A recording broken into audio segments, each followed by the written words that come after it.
মোদির গো আইনকে বৃদ্ধাঙ্গুলি দেখিয়ে তামিলনাড়ুতে গরু জবাই নিষিদ্ধের আদেশের বিরুদ্ধে সুপ্রিম কোর্টের দ্বারস্থ হয়েছে অভিনেতা থালাপতি বিজয়ের নেতৃত্বাধীন সরকার।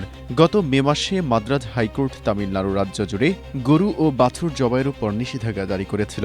তবে উচ্চ আদালতের সেই আদেশকে চ্যালেঞ্জ করে এবার সুপ্রিম কোর্টে আপিল করেছে বিজয়ের দল তামিলাগা ভেট্রি কাজাঘাম বা টিভিকে সরকার। বুধবার এক প্রতিবেদনে এই তথ্য নিশ্চিত করেছে ভারতীয় সংবাদ মাধ্যম India today.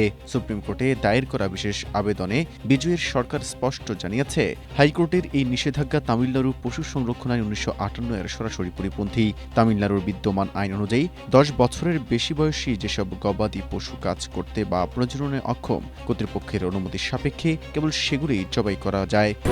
Strawberry super dotted ও ক্লাসিক ভ্যারিয়েন্ট সেন্সেশন জাগুক শিহরণ।